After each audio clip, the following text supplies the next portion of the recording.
Hello there, and as usual, I'm Aaron from Laststandgamers, and welcome.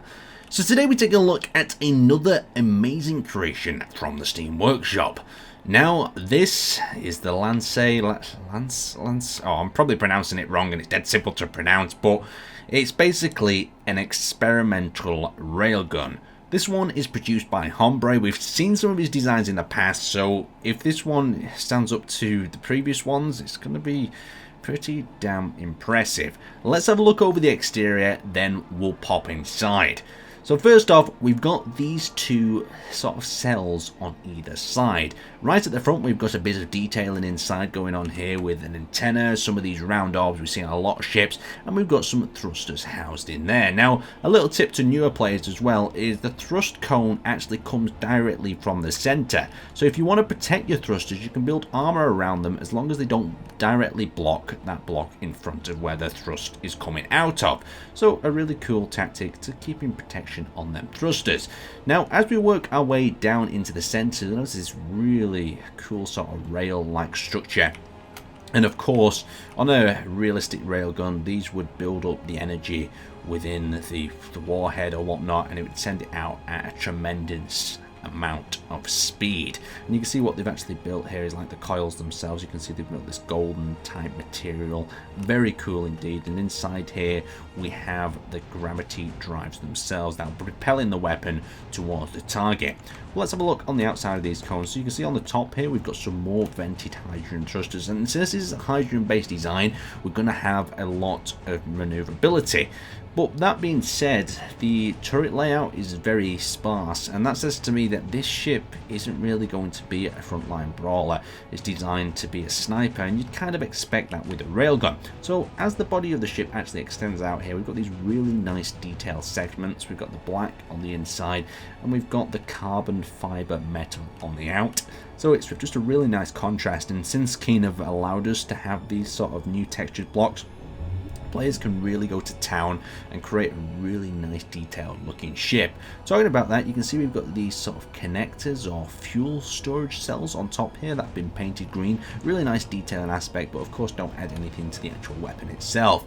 Now moving around here, we actually have the circular area. So you can see the nice contrast of both the whitey silvery grey and the black on the center. And the black itself is actually been made out of these disco type blocks, and you can see what it's doing here in the center. The disco type blocks, when they have a light source shined on them, you can see the individual squares, and it just creates an absolute beautiful effect. Talking about beautiful effects, this swingy thing, I'm not a big fan of rotors, but this does look beautiful. You can see we've got a rotor on the top there, a rotor on the bottom, not doing anything at all in terms of functionality for this particular design, but it gives the idea of charging up the railgun itself. Now here on the side we actually have a hangar. Now these hangars don't lead to a fancy interior or anything, we've just got these two maintenance droids on the side. Beautifully detailed, very simple, and great for carrying out repairs around this vessel.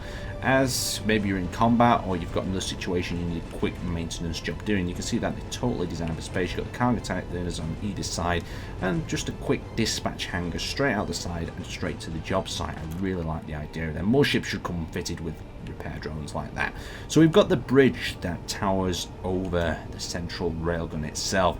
Now this guy is quite dominant within the design itself, but within the center of the two bridges you can see we've also got a landing bay right there. Now as we wrap down the side of the bridge, you can see they've got like a little split section and these two blocks that look like they're supporting arms. Really nice detail. Whoa. Let's continue down the side before I get too excited about the bridge itself.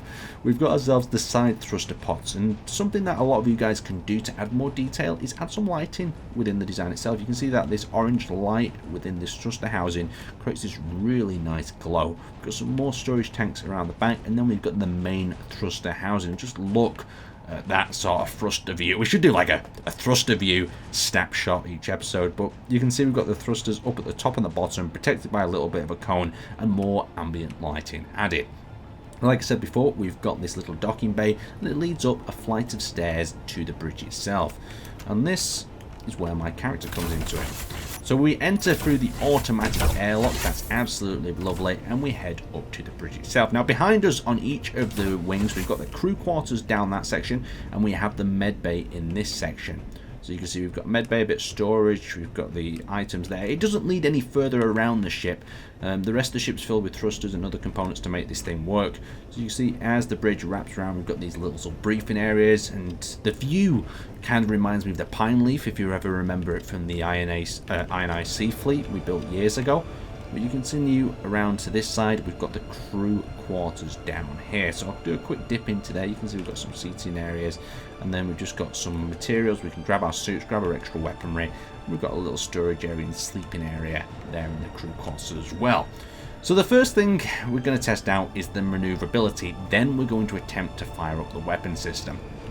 So we'll move to the center seat. So the center seat is nicely placed with this little ready to fire button there that turns on and off when it's actually ready. So let's check our maneuverability with our gyroscopes. Yes, we've got some good control, and since we've got hydrogen thrusters, it looks like we've not got too much side to side thrust, but our acceleration is pretty average, but we're gonna have quite good deacceleration, I'm guessing, as well, due to them hydrogen thrusters at the front. Overall though, just a really nice looking design. So anyway, I've set up some targets over here. So let's just move this ship into position. So we've got the main camera from the viewpoint. We've got a wrecked enemy vessel over there. The power's been shut off. So we've got the first round charged up. We're going to attempt to fire out the target the best we can do. So we're aiming. And we've got aimed. We're attempting to fire it. This is the internal view. This is what it looks like. And there we go. Straight towards the target. Now, since this is a sort of energy type weapon, we're expecting an impact. Of course, this wouldn't work too much at high speed. And smash. There we go. A nice chunk taken out of that ship. So it's ready to fire again. Let's actually bring our spectator camera back towards the actual weapon itself. That spinning momentum looks crazy. So it's actually ready to fire another again. So we can actually rapid fire these guys? What? Okay, so we're bringing our weapon down a little bit. Firing. Okay, how fast can we fire them? Okay, we can't fire them that fast. Okay, we've got a little bit of a block between them. Let's just fire a few more. So that's 3 going down range. That's how fast it's building it up. 3 going down range towards the target. 1's missed. 1's gone straight underneath. Okay, so they're causing a significant amount of damage, but not a whole lot in total. So let's just bring our weapon system a little bit higher up. We'll predict for its movement. It's just slowly drifting, and we'll fire 1 again. Okay, second outward going. So it's a very big ship. Oh, this is going to go right over the top of it.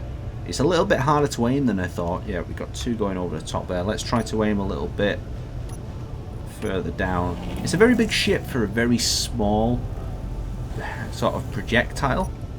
You could probably add a bit of a larger scale projectile if you were going to cut down on some of the rails, but the beauty and the nature of this actual design as well, it functions flawlessly. Oh, now that was a big impact. That must have hit something important. Oof. I do love a good railgun though. So you can see we've got all the devices spinning up. Let's just track 1 down the rails. So there we go. Let's see if we can build 1 up. Yeah, so it's ready within maybe 3 or 4 seconds as it fires another 1 out. 3, yeah, maybe about 5 seconds before shots, but once that's going down, that there's nothing really going to be able to stop it. I maybe expect a good sort of turret or weapons type cannon. Anyway, that was a quick look at this experimental ship. Yes, it's super beautiful, super functional, debatable. But anyway, I'd let you answer that down in the comment section below. And let me know if you guys have got any experience with energy type weapons or kinetic energy type weapons in the case of this one.